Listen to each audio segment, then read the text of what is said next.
à tous la team OL, Thomas M Show pour Lyon Fan TV. Très très heureux les gars de vous retrouver pour une nouvelle vidéo les amis. Il est dimanche 17 octobre. C'est un jour particulier pour moi puisque c'est l'anniversaire de mon fils, il fête ses 4 ans. Donc voilà, je suis très content. Il fait super beau à Lyon, un petit peu frais mais super beau et surtout on vient de gagner un sacré match contre Monaco, victoire 2-0. Et franchement, ça fait du bien. Ça fait du bien au moral après cette trêve internationale, qui était quand même plutôt victorieuse pour les supporters français, puisque nous avons gagné la Ligue des Nations. Là, c'était le retour à la compétition, au championnat. On avait des petits doutes quand même. Enfin, je parle pour moi, j'avais quand même des petits doutes sur cette capacité de notre équipe à pouvoir se transcender dans des gros matchs, à pouvoir prendre l'ascendant psychologique sur l'équipe adverse, à pouvoir appliquer à la lettre le jeu de Peter Bosz sans avoir des doutes, notamment défensivement. On sort d'un match contre Saint-Etienne, un derby où on a encore pris un carton rouge, où ça a été un petit peu compliqué. Donc voilà, il y avait des doutes. Et il fallait lever ces doutes dans un grand match, un match de niveau Ligue des Champions, puisque face à un concurrent direct, vous avez compris, c'est la vidéo des 5 choses que nous avons retenues de ce match. C'est tout de suite. Alors la première chose que nous devons retenir ou que nous avons retenu, mais je crois que c'est une ritournelle, c'est quelque chose qui se passe tellement souvent actuellement dans notre équipe, c'est le fait que Paqueta, Lucas Paqueta, soit le monsieur plus de notre équipe. Aujourd'hui, c'est exceptionnel ce qui arrive à ce joueur-là. Recruté 20 millions d'euros la saison dernière au Milan AC dans un état quasi dépressif, comme je l'ai dit à plusieurs reprises. C'était un vrai pari de la part de Juninho de retaper le joueur, de lui faire prendre conscience que ce niveau qu'il avait perdu, cette confiance qu'il avait perdue du côté de l'AC Milan, eh bien, il allait la retrouver dans un contexte un peu plus familial du côté de l'Olympique lyonnais. Eh bien, franchement, l'évolution de Lucas Paqueta, elle est skyrocket, comme on dit en anglais, c'est-à-dire que vraiment, elle est en train de monter en flèche. C'est tout simplement exceptionnel ce qui se passe avec ce joueur-là, en termes de mentalité, en termes de football, en termes de capacité à transcender ses partenaires, à transcender les supporters. C'est exceptionnel. Est-ce que c'est du jamais vu? Je ne crois pas, parce qu'on a vécu ça par le passé. Moi, je me rappelle des années victorieuses de l'Olympique Lyonnais au début des années 2000. Il y avait des joueurs capables de faire ça. On peut penser à Juninho, on a pu penser à un moment donné aussi à Karim Benzema, à Lisandro. Il y a eu plein de choses, il y a eu plein de joueurs. Mais on n'avait pas vu une chose pareille, un joueur qui a construit autour de lui l'unanimité en si peu de temps, on ne l'avait pas vu depuis un moment. Il y a eu Memphis Depay qui était exceptionnel chez nous, qui a eu des statistiques de malade, qui a porté l'équipe à bout de bras, qui l'a vraiment porté, mais il y avait toujours cette petite phrase en dehors du terrain qui nous faisait poser des questions, cette attitude sur les réseaux sociaux, cette personnalité un petit peu à part qui ne faisait pas l'unanimité. Là, on a clairement un joueur aujourd'hui qui est rentré dans le cœur des supporters. Vraiment, et très très vite, de par ses performances, de par son style, de partout. C'est exceptionnel. Et aujourd'hui, Lucas Paqueta, grâce à l'Olympique Lyonnais, à ses belles prestations avec l'Olympique Lyonnais, il est titulaire avec l'équipe du Brésil où il joue en tant qu'ailier gauche quand même. Il a mis Vinicius Junior sur le banc. C'est pas rien. C'est pas rien. Il a joué 6 matchs avec le Brésil. Il est titulaire quasiment incontestable dans cette équipe-là. Tite veut le faire évoluer avec Neymar. Ils sont très très amis. Les deux se correspondent très bien. On se demandait après cette Copa América comment Paqueta allait trouver le pendant de Neymar en sélection. Il allait le trouver à l'Olympique Lyonnais. Bien, il l'a peut-être pas forcément trouvé sur le terrain un jour. Il n'a pas forcément trouvé sur le terrain un joueur en particulier, mais il a trouvé un collectif, un collectif. Et ce qui est incroyable, on l'a dit en avant-match, c'est qu'il s'est battu pour pouvoir prétendre être dans le groupe. Je ne sais pas si vous vous rendez compte. Il avait joué il y a 48 heures au Brésil. 48 heures contre l'Uruguay. Il a pris l'avion. Il a eu une discussion avec le staff médical, avec Peter Bosz. Il a dit, moi, je veux être dans l'équipe contre Monaco. Je veux être dans le groupe. C'était une solution extrêmement risquée. Je l'ai dit, j'assume. Je pensais que c'était une erreur. Peter Bosz a dit, franchement, c'était dangereux d'un point de vue médical. Risque de blessure, mais c'est un risque payant. Parce que oui, il y a un Olympique Lyonnais avec Lucas Paqueta et un Olympique Lyonnais sans Lucas Paqueta. Et aujourd'hui, on ne peut pas se passer de ce joueur-là qui est un extraordinaire dynamiteur, un extraordinaire impact player.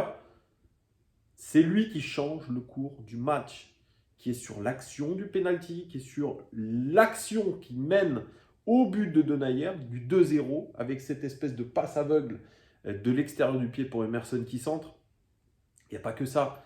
Il y a ces rushs aussi le long de la ligne de touche. Chez Dribble, cette capacité à mettre de l'incertitude dans l'équipe adverse. Ce joueur-là, vraiment, est sur un nuage. Très clairement, est sur un nuage. Rien ne peut lui arriver. Rien ne peut lui arriver. Et on espère qu'il ne lui arrivera rien. Parce que, évidemment, on est dépendant d'un joueur toujours. Et oui, mais c'est comme ça. On est dépendant des grands joueurs. Lucas Paqueta est en train de montrer toute sa valeur aujourd'hui. Toute sa valeur. Et j'en suis très fier. Et j'espère que c'est que le début. Parce que franchement, ce garçon-là, il peut jouer déjà de partout. Là, il est rentré milieu de terrain. Il était très très libre dans son positionnement. Et il a apporté ce supplément d'âme à notre équipe. Et ça, franchement, on doit s'en réjouir. C'est le deuxième plus gros créateur de notre équipe derrière Moussa Dembélé en termes d'expected goals, les amis, ça on tient à dire. 4 buts dans cette Ligue 1, une passe décisive. Ça pourrait être beaucoup plus, mais son influence est rayonnante dans le jeu. Donc voilà, Monsieur Paqueta, continuez ainsi. Vous commencez vraiment à nous plaire très très fortement. Et puis ce chant. Lucas Paqueta, allez, allez, allez, allez, allez, allez. Non, c'est pas ça. Bref, vous me reprendrez sur la chanson. C'est Lucas Paqueta, allez, allez. Lucas Paqueta, allez, allez. Ou un truc comme ça. Bref, en tout cas, il a déjà un chant à son nom, à sa gloire. Et ça, c'est chouette. Ce qui est un petit peu dommage, c'est que c'est pas comme dans les chants anglais où il y a un petit texte. Mais bon, ça viendra avec le temps. La deuxième chose que nous avons apprise de ce match contre Monaco, déjà, c'est que je ne sais pas chanter, que je ne connais pas le chant de Lucas Paqueta. Non, c'est que Ryan Cherki en numéro 9, il y a eu beaucoup d'attentes, mais il y a surtout à la fin une déception. Beaucoup d'attentes. C'est vrai, Ryan Cherki, c'est quelqu'un aujourd'hui qui divise énormément les supporters. Les analyses du football. C'est un garçon qui est pétri de talent. C'est le joueur le plus jeune de l'histoire du championnat de Ligue 1 à avoir atteint les 50 matchs à 18 ans. Il bat certains records, Ryan Cherki, de précocité, de ce que vous voulez. Il y a beaucoup d'attentes autour de ce garçon. Mais ça fait pchit.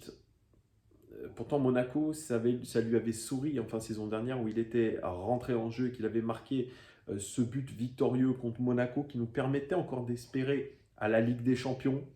Là, il avait une occasion quasiment unique de pouvoir marquer des gros points avec toutes les absences, avec la problématique du numéro 9.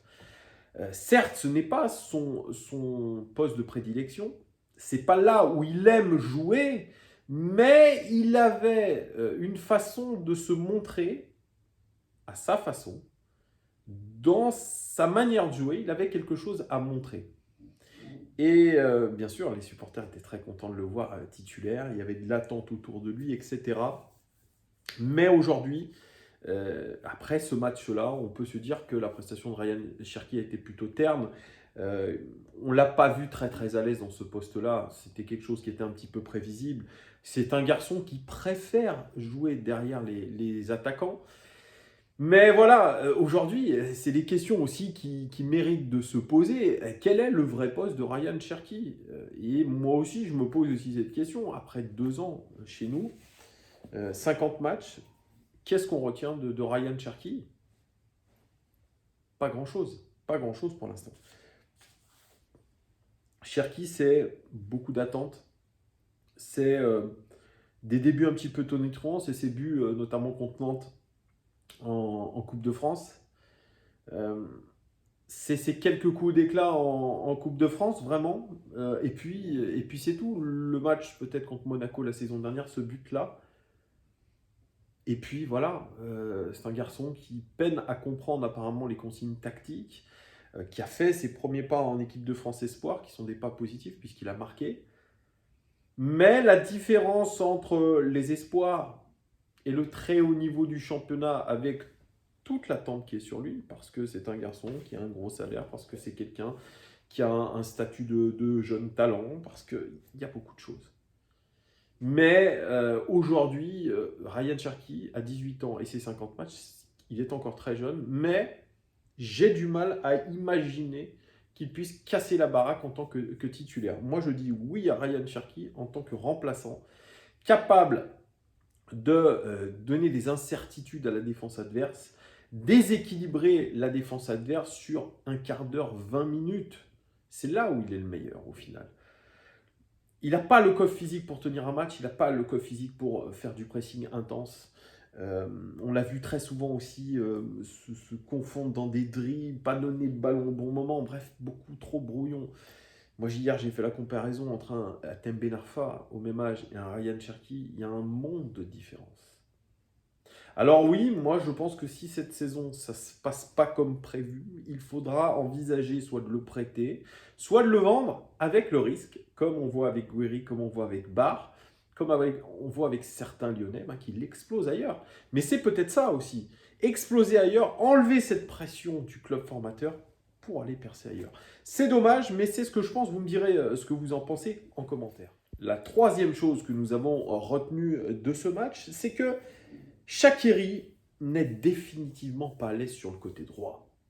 Et oui, c'est quelque chose vraiment qui est, je dirais, récurrent ces temps-ci. Il a la chance d'être titulaire par rapport à un statut, par rapport au fait qu'on l'ait transféré de Liverpool jusqu'à Lyon, que les tractations étaient difficiles pour l'avoir, qu'il est le capitaine de l'équipe de Suisse, qu'il ait gagné la Ligue des Champions, etc. Il a un statut. Il a un statut. Sauf que dans cette équipe de l'Olympique Lyonnais, il joue dans un poste qui n'est pas le sien. Encore une fois, il est utilisé au mauvais endroit. Les tensions qu'il y avait eu avec Vladimir Petkovic en équipe de Suisse, qui faisait la même chose que Peter Bosz à Lyon, eh bien, ça a donné lieu à des frictions. Parce que ce n'est pas un garçon qui est capable de faire des courses sur le côté, qui est capable de prendre la profondeur. Il ne peut pas. Il a besoin d'être près du but. Il a besoin d'être près du but pour frapper. Hier, on a vu beaucoup de phases de jeu stéréotypées. Il se remet sur son pied gauche, il renverse, il se met sur son pied gauche, il centre. Et voilà. Du moment où l'adversaire a compris ce qu'il se passait, c'est très facile de le bloquer. Moi, j'aimerais très sincèrement qu'on essaye de le recentrer, au moins qu'on teste une fois, qu'il se mette en poste de numéro 10. Parce qu'aujourd'hui, j'ai parlé de Lucas Paqueta, j'ai parlé de Ryan Cherki, on peut parler aussi d'Oussem Aouar sur ce match-là qui est très moyen. Aujourd'hui, aucun de ces deux joueurs-là, Aouar et Shaqiri, n'est capable de prendre les clés du jeu, les clés du camion. Il n'y en a qu'un seul, un seul qui est capable de le faire, c'est Lucas Paqueta. Donc on aligne des numéros 10 un peu de partout sur le terrain. Cherki, Shaqiri, Paqueta. Mais, parce que c'est aujourd'hui le football moderne, c'est ça. On aligne plusieurs numéros 10 dans plusieurs parties du terrain pour organiser le jeu dans les demi-espaces. Mais sur ce match-là, la passe map, comme je l'ai montré hier, elle montre très clairement que Shaqiri est trop loin de la surface de réparation. Il ne peut pas être décisif comme ça. Et aujourd'hui, on peut se poser réellement la question, surtout avec la belle rentrée de Tino Kadewere, quel est l'avenir à court terme de Shaqiri? Doit-il aujourd'hui sortir de l'équipe? Ou alors, on le ressente, ou alors il sort de l'équipe. Parce qu'il n'apporte pas ce qu'il devrait. C'est comme ça, mais il n'est pas à l'aise à droite. Il ne peut pas être à l'aise à droite. On l'a vu faire ses meilleures prestations avec un latéral droit, qui déborde, comme le propose régulièrement Malo Gusto quand Dubois était blessé. Là, ce n'est pas le cas. On n'a pas un Dubois qui déborde, qui peut permettre de faire des combinaisons. Donc, c'est difficile. C'est difficile pour lui. Je pose réellement la question, que doit-on faire avec Shaqiri? Vous me le direz aussi en commentaire, mais moi, je me pose de plus en plus de questions. Quatrième chose que nous avons apprise de ce match contre Monaco, c'est que Jérôme Boateng a enfin réalisé son match référence avec l'Olympique Lyonnais. Il a fait une prestation XXL. J'ai été un petit peu sévère avec lui en première mi-temps, où je disais qu'il devrait un petit peu plus fixer son adversaire direct et prendre plus de risques à la relance. J'ai vu surtout en deuxième mi-temps un joueur qui a été capable de prendre ses risques avec des passes verticales qui cassaient des lignes. Cette capacité aussi à jouer long pour sauter directement toutes les lignes et toucher les attaquants. Ça, c'est intéressant. J'ai vu sa capacité à couper les lignes de passe, à anticiper aussi les passes. Il a été tout simplement rayonnant. C'était un roc. Il était impassable hier, Jérôme Boateng. Et je pense que cette trêve internationale lui a fait du bien physiquement. Tactiquement, je le sens beaucoup plus à l'aise qu'avant la trêve. Donc, il y a ce travail physique qui est en train de donner ses fruits aujourd'hui. Jérôme Boateng est en forme et il fait un match référence, non pas contre Lorient, non pas contre Troyes, non pas contre Clermont, même si on a beaucoup de respect pour ces équipes qui nous ont bien embêtés, mais face à Monaco. Donc, il a haussé son niveau de jeu. Et très clairement, ce match-là est très bon en termes de charisme footballistique. C'est un garçon qui a apporté tout son charisme footballistique, son expérience, son sens de la passe, son sens de la défense. Et sincèrement, il nous a rassurés pas mal de fois parce qu'on avait un Denayer qui était un petit peu en difficulté, même s'il a marqué son but, qui rattrape quelques occasions un petit peu compliquées à gérer. Mais en tout cas, Jérôme Boateng, c'est un grand plaisir de le voir à ce niveau. Et si, et seulement si, il maintient ce niveau-là, alors on pourra continuer à jouer très très haut sur le terrain et être moins inquiété défensivement. S'il y a un deuxième joueur qui a fait son match défensivement, c'est Julian Pollersbeck. J'en ai parlé un petit peu hier. Lui nous a rassurés parce qu'il a été extrêmement concentré. Il a fait une très belle prestation, Julian Pollersbeck. Et puis, cinquième et dernière chose que nous avons apprise de ce match contre Monaco, c'est que l'OL a repris son ascendant psychologique personnel, ou en tout cas d'équipe, et aussi sur la Ligue 1, puisque aujourd'hui nous sommes à une 5e place provisoire. Mais ça nous permet d'aborder le bloc de match jusqu'au 21 novembre de la meilleure manière qu'il soit, puisque les prochaines semaines vont être très compliquées. On va au Sparta Prague, on affronte Nice dimanche prochain à 13h. Donc ça permet aux joueurs de se dire « Oh les gars, on a fait une vraie belle prestation, on est en train de mettre en place notre jeu, on est en train vraiment d'avoir une solidité collective, les principes de jeu prônés par le coach, c'est en train de se mettre en place. On a un joueur qui est capable de faire la différence à n'importe quel moment malgré les absences. » Donc là, pour moi, l'OL, sur ce match-là, réellement, ça peut être le match fondateur. Le 17 octobre de l'année dernière, de la saison dernière, on gagnait contre Strasbourg et ça nous permettait de lancer une série. Et je pense que cette victoire contre Monaco, elle nous permettra de lancer une série et c'est extrêmement important. Vous me direz ce que vous en pensez. Voilà, c'était mes 5 points, les 5 choses que nous avons retenues après ce match face à Monaco. N'hésitez pas les amis à vous abonner, à liker, à partager cette vidéo et surtout à la commenter. Merci en tout cas de votre fidélité les amis. On se retrouve très vite puisque les matchs vont vite s'enchaîner du côté de l'Olympique Lyonnais. Je vous souhaite un très bon dimanche et un très bon début de semaine. Bye bye.